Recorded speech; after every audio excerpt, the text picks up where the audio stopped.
on ne pourra jamais supprimer la spéculation des marchés financiers. Sinon, il faut fermer les marchés, tout simplement. C'est-à-dire que la spéculation fait partie de la vie des marchés. Ça a même un rôle salutaire. C'est ce qui permet de financer l'investissement innovant.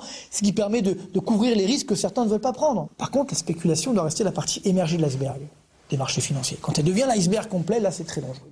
Vous êtes ici parce que vous avez une addiction aux investissements à risque. Vous êtes, je suis, nous sommes des traders compulsifs. Bonne nouvelle, il existe un moyen de s'en sortir. La méthode? Yes. You can stop. Oui, vous pouvez arrêter. Excusez-moi, c'est un C ou un E au milieu? Excusez-moi, vous avez perdu 30 ou 50 millions la semaine passée?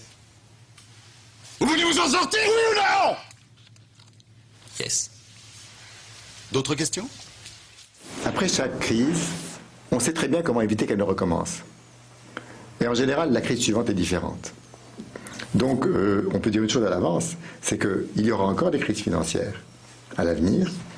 J'espère qu'elles seront moins graves que celles que nous traversons, mais je peux d'ores et déjà dire qu'elles seront dues à d'autres causes, parce que toutes les causes de la dernière crise seront corrigées. Les marchés, personne n'en conteste la bonne utilité dès lors qu'ils sont encadrés, dès lors que leurs excès sont limités ou interdits, dès lors qu'on les régule bien. Je ne crois pas du tout qu'on va même limiter l'innovation d'une façon générale, et dans les banques en particulier. Ce qu'il faudrait, c'est que l'innovation, au lieu d'être mise au service de la spéculation, si vous voulez, elle soit mise au service du financement de l'économie réelle et du financement des gens qui en ont besoin et qui ont des projets. Mieux encadrer le système financier, d'accord. Mais après, s'il n'y a plus la pompe à crédit pour gonfler la croissance et les créations d'emplois, il faudra bien inventer autre chose. Je pense que les financiers sont dans leur bulle financière, justement, c'est-à-dire dans leur idéologie du tout marché, dans leur idéologie de la dérégulation, et qu'ils ne voient pas les problèmes réels. Je pense qu'il faut compter sur les politiques et l'opinion, et l'exemplarité de certains.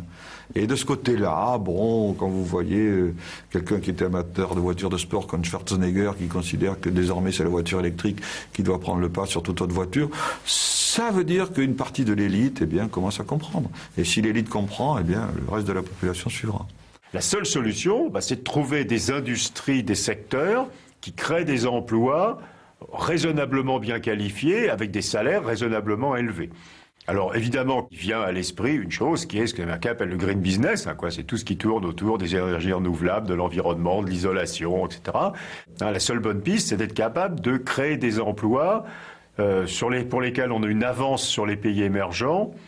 Il ne faudrait pas se faire piquer le green business par les Chinois, ce qui est une autre possibilité. C'est au fond dans les 10 prochaines années qu'on saura si, au-delà de la seule réglementation du capitalisme financier, on arrivera à réfléchir à un modèle, on va dire, social, nouveau, qui soit capable justement d'accorder plus de sécurité aux gens qu'ils n'en ont eu au cours des 20-30 dernières années.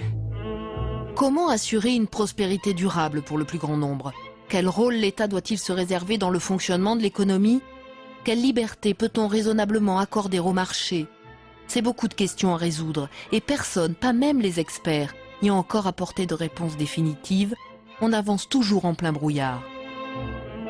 Pourtant, il faudra bien que nous retrouvions une boussole, car c'est le sort du capitalisme lui-même qui se joue en ce moment.